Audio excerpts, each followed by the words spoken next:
안녕하세요. 2020년 K부크 랜선 특강에 참여해주신 여러분 환영합니다. K부크는 온라인을 통해 누구나 어디서나 원하는 강좌를 무료로 들을 수 있는 온라인 공개 강좌 서비스입니다. 교육개발팀은 K부크뿐 아니라 우리가 항상 사용하는 아이캠퍼스도 운영하고 있는데요. 학우들의 교육 콘텐츠 개발을 위해 항상 힘쓰고 있습니다.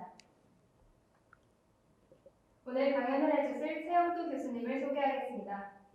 성균관대학교 수학과 명예교수 최영도 교수님은 전 성균관대학교 수학교육학습센터 센터장, 과학기술혁신본부 기초과학 전문위원을 맡으셨었고 현재는 대한학교 뉴턴스쿨 수학교육연구소 소장직에 계십니다.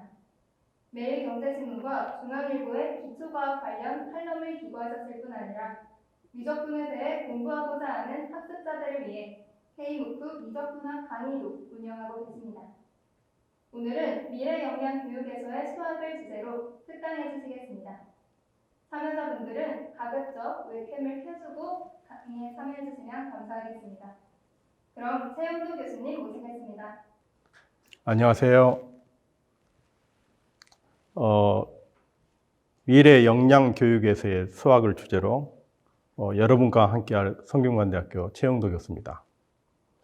수학의 발자취와 역할을 말씀드리고 이를 통해서 수학 학습은 어떻게 해야 될까에 대해서 고민해 보도록 하겠습니다.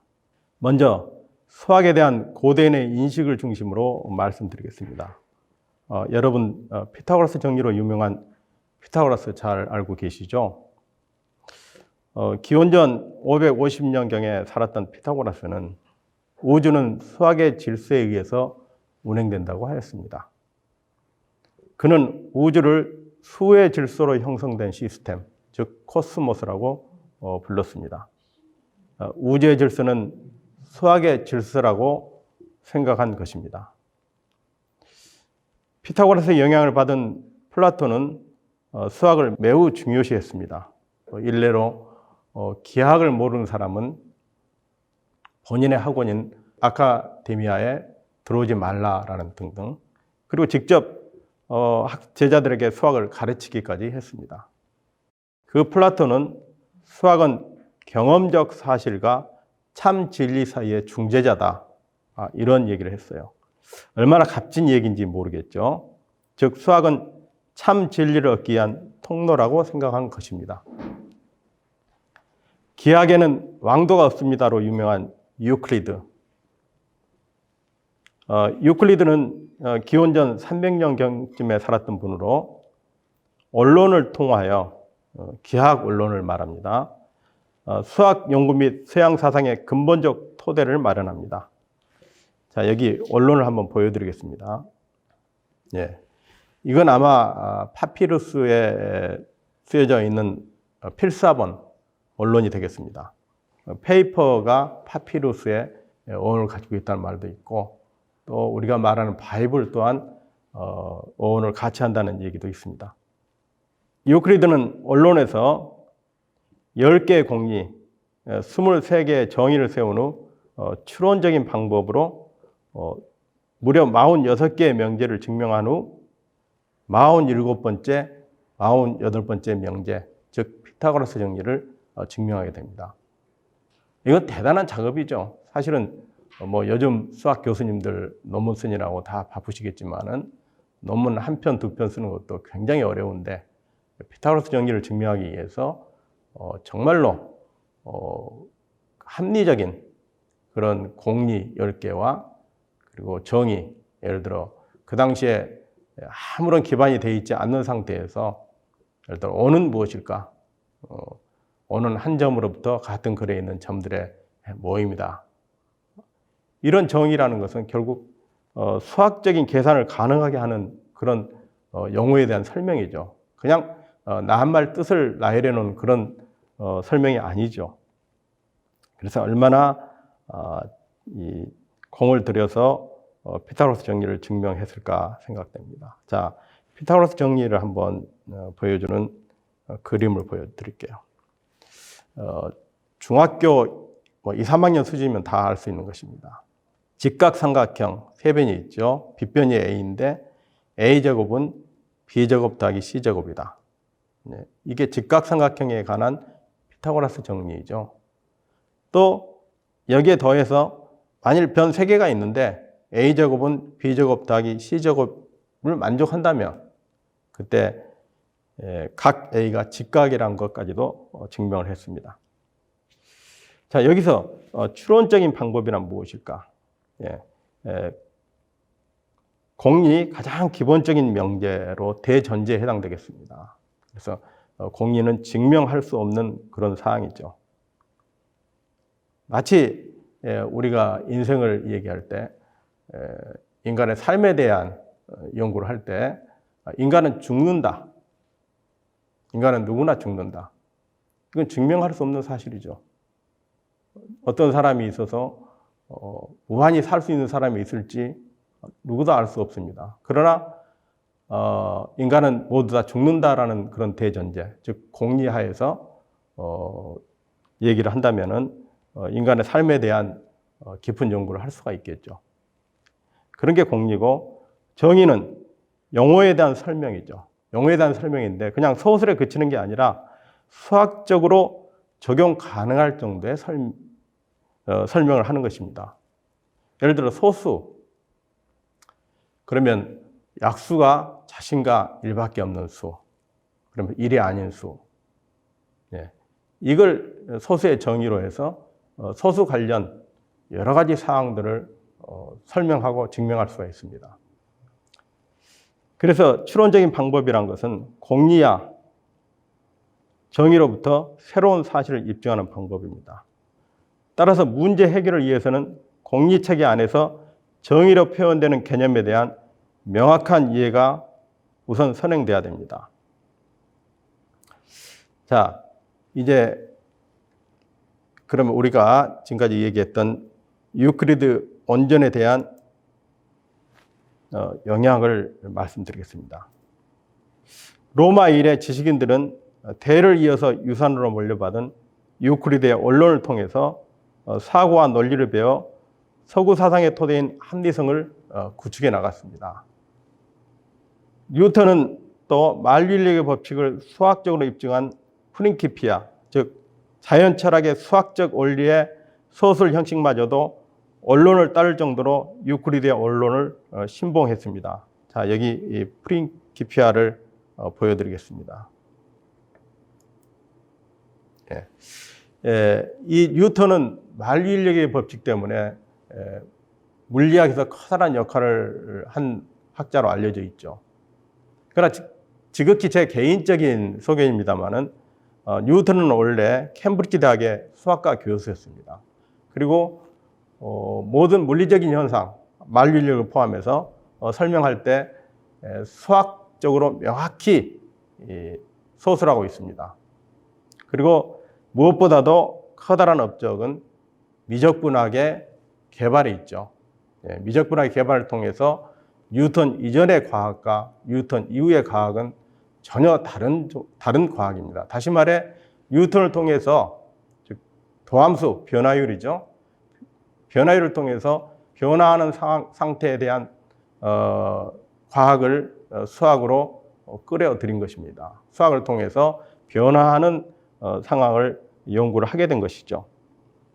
자, 그래서 그 뉴턴은 그 프린키피아의 소설 형식마저도 원론을 따를 정도로 유클리드의 원본을 신봉했습니다. 다음으로 아인슈타인은 자신의 인생에 가장 큰 영향력을 끼친 책으로 원론을 꼽았습니다. 다음으로 미국의 독립선언문은 철저하게 원론의 방법을 따르고 있습니다. 모든 사람은 평등하게 태어났다. 자, 여기에 독립선언문 세 번째 줄에 All men are created equal 이런 얘기가 나와 있습니다. 그게 바로 공리인 것이죠. 모든 사람은 평등하게 태어났다는 공리로부터 수학의 명제를 증명하듯 미국은 영국으로부터 독립해야 한다는 필연성을 도출하고 있습니다.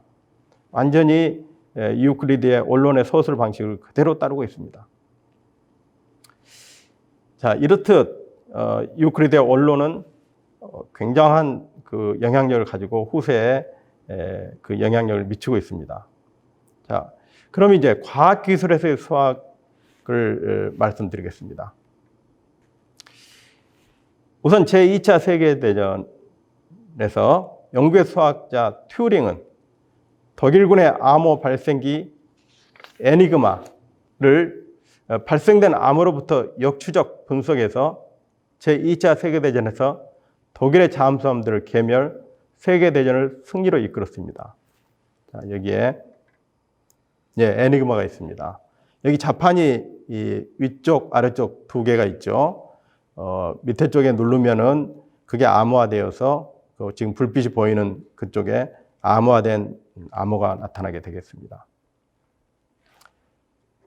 그리고 튜링을 말씀드리죠. 튜링은 2차 세계대전을 혼자서 승전했다라는 그런 말이 있지만은 영국에서 충분하게 평가를 받지 못했습니다. 작년에 2019년도에 영국의 50파운드짜리 지폐에 튜링이 등장하게 됐습니다. 이전에는 제임스 와트, 그러니까 전기기관차를 발명한 제임스 와트가 들어 있었던 자리를 튜링이 대체하게 된 것이죠. 이 지표에 대한 그 여러 사람들의 그 캔디데이트이 있었는데 그 중에는 스티븐 호킹 박사 그리고 영국의 대처 수상들이 있었지만은 그런 분들을 물리치고 튜링이 이 자리를 차지하게 되었습니다. 자, 휴대폰의 수학, 장거리 무선통신의 난제는 잡음입니다. 아무리 장거리 무선통신을 개발한다 하더라도 잡음 때문에 소리를 알아들을 수 없거나 수신한 영상을 볼 수 없다면 무용지물이죠. 그러나 정수론을 이용한 신호 처리로 이 잡음을 해결해서 지금 실용화되고 있습니다. 그뿐 아니라 여러분이 잘 알고 있는 초음파 기기, 초음파 기기는 처음에 공학을 하는 엔지니어들에 의해서 개발이 됐지만 잡음이 심해서 잘 보이지가 않아요. 그래서 거기에 잡음 해결에 또 수학이 동원된 것입니다.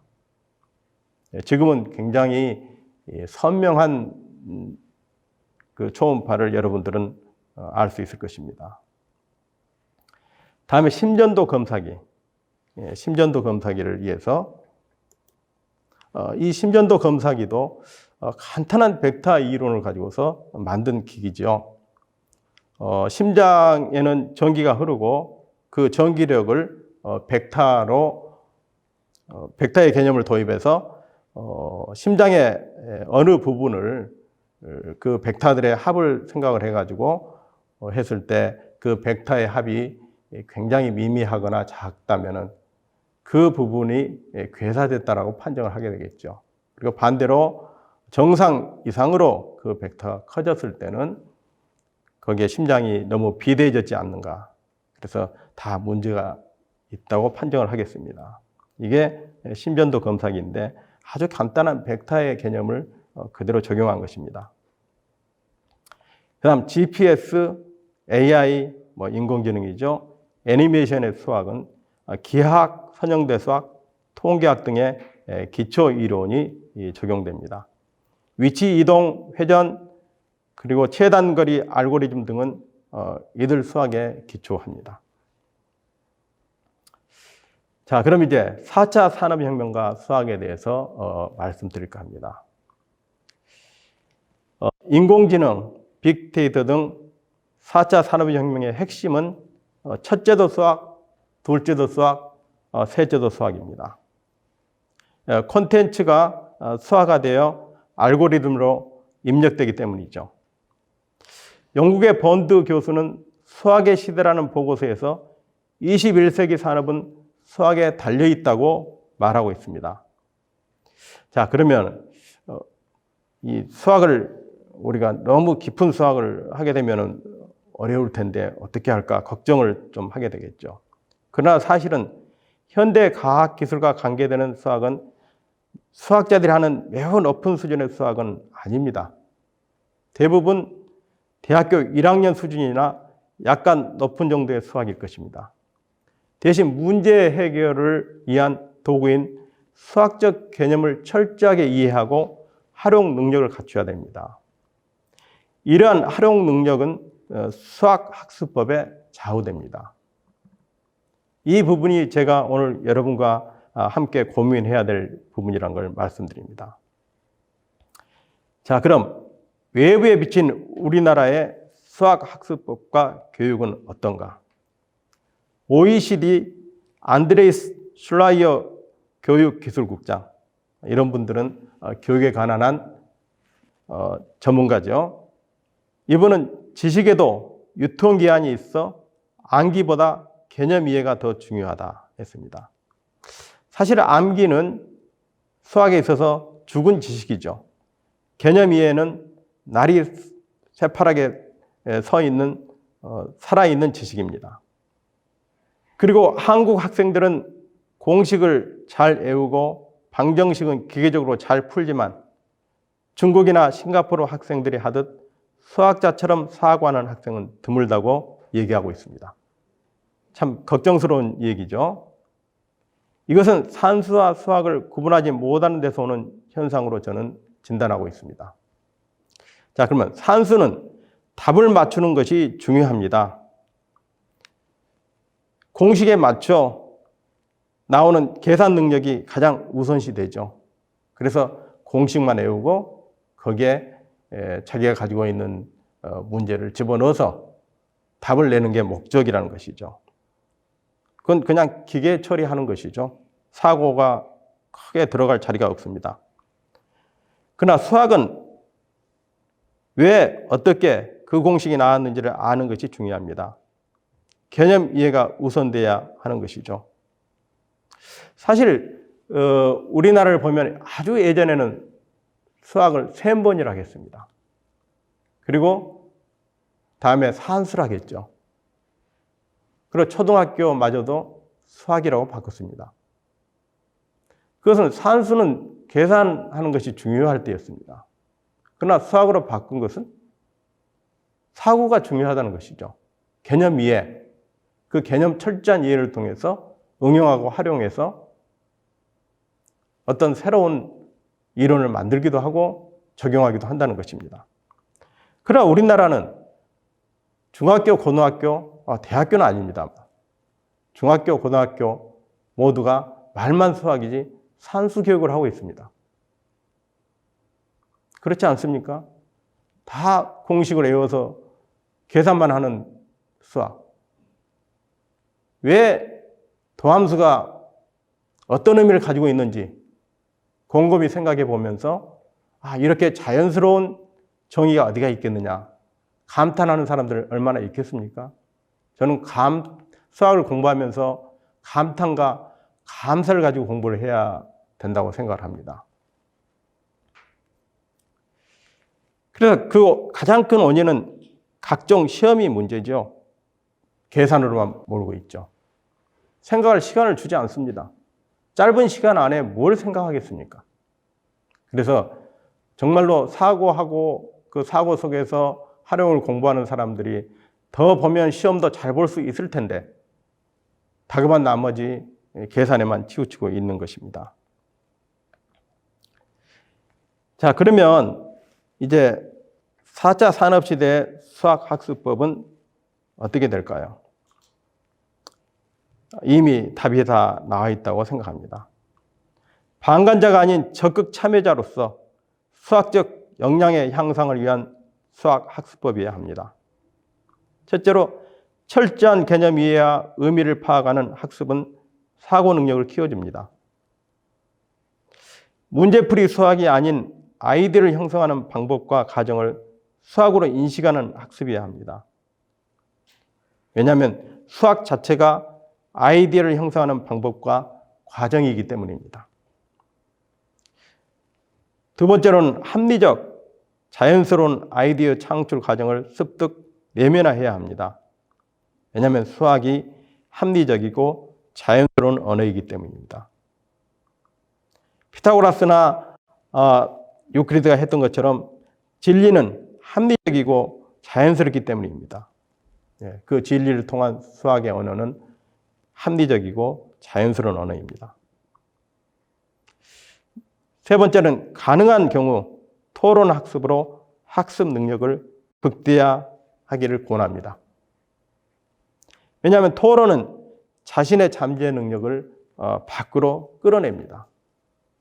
여러분이 아무도 없는 데서 혼자서 중얼중얼 자기가 공부했던 것을 되뇌어 보십시오. 깊이 있게 되뇌어 보이지 않지 않습니까? 그러나 친구하고 다른 사람들을 같이 토론을 하면은 자기가 가지고 있는 역량의 최대한도를 끌어내게 되어 있습니다. 그래서 토론이 중요하다고 생각합니다. 이것으로 오늘의 강의를 마칩니다. 경청해 주셔서 감사드립니다. 여러분 특강 잘 들으셨나요? 수학이 단순한 산수가 아니라 수학에 대해 개념을 더 공부하고 우리가 4차 산업시대가 온 만큼 수학의 중요성을 더 느낄 수 있었던 계기였는데 Q&A 시간 갖도록 하겠습니다. 이번 특강을 들으면서 교수님께 질문하고 싶은 바가 있으시다면 채팅창에 채팅으로 질문 남겨주시면 감사하겠습니다. 혹은 손들기 기능을 이용해서 음소거 기능을 통해 직접 질문을 하실 수도 있습니다. 그러면 제가 먼저 궁금한 점이 있었는데 여쭤보도록 할게요. 유클리드 원론이 미국 독립선언서에도 큰 영향을 주셨다고 얘기하셨잖아요. 네. 그거뿐만 아니라 아인슈타인에게도 큰 영감을 줬다고 얘기하고 그 유클리드 원론이라는 게 공리가 먼저 등장하는 거를 얘기하는 건가요? 네, 그러니까 유클리드 이전에는 그런 수학적인 체계의 구성이 없었어요.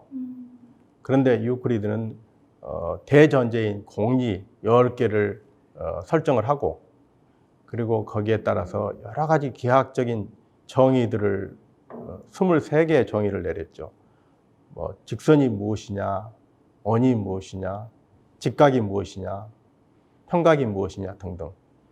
그런 용어를 제가 얘기한 것처럼 정의는 그냥 이름만 이렇게 설명하는 게 아니라 그 정의를 통해서 수학적인 내용을 도출해낼 수 있을 만큼 엄밀하고 명확해야 됩니다. 그러나 그런 정의를 내린다는 것이 얼마나 어렵겠어요. 사실은 그러면은 보통 사람들 얘기하면 둥그렇게 생긴 거 수학적으로 아무 쓸모가 없습니다. 그래서 그렇게 기술한 것이 지금 유클리드가 피타고라스 정리를 증명한 것처럼 모든 수학자들은 똑같은 방법을 사용하고 있습니다. 지금도. 그리고 이제 그보다도 유클리드의 그 추론적, 다시 말해서 어떤 참인 사실을 통해서 또 다른 사실을 입증하는 것은 연역적, 즉 추론적이라고 하죠. 이 추론적 방식이야말로 굉장히 합리적이죠. 예를 들어서 링컨도 죽었고, 그 다음 소크라테스 죽었고, 내가 아는 이 역사적인 인물들 다 죽었어요. 그러니까 나도 죽을 것이다. 이런 결론은 합리적이지가 않죠. 그죠? 예. 명확하지는 않잖아요. 왜? 다른 사람 다 죽어도 나는 살지 안 살지 어떻게 압니까? 영원히 살지. 이렇게 기납적인 방법은 수학에서 특별한 경우를 제외하고는 허용되지가 않습니다. 그래서 굉장히 합리적인 방법으로 피타고라스 정리를 증명을 했기 때문에 이것은 거의 참 진리에 가까운 것이죠. 그래서 이 가정들이 그 당시에 어떤 논리 체계라든지 여러 가지 형성되지 않은 상황에서 이러한 그 합리적인 사상은 그 시대 이후에 모든 사람들에게 커다란 영향을 미쳐서 서구의 합리적인 사상을 확립하는 데 근본이 되었다는 얘기죠. 하나 얘기로 보면은 유클리드의 원전은 대대로 이렇게 필사본으로 유산으로 내려오면서 다른 사람에게 그 사람들도 이렇게 공개를 안 하고 구텐베르크가 이렇게 활자를 발해서 대단위로 이렇게 찍어내던 내던 시대가 아니었기 때문에 필사본으로 이렇게 존스에 오면서 전부 다 숨어서 공부했을 정도로 그렇게 아끼는 책이었다고 합니다. 인간은 삶의 진리를 찾아가는 여정이라고도 하잖아요. 네. 근데 유클리드는 그런 진리를, 삶의 명제들을 46개 정도나 살면서 발견을 했다는 게 정말 대단한 수학자일 것 같아요. 예, 증명하고 네. 나머지 2개가 중요한 피타고라스 정리를 그 46개의 명제들의 증명을 통해서 마지막으로 정말 핵심인 피타고라스 정리를 증명한 거죠.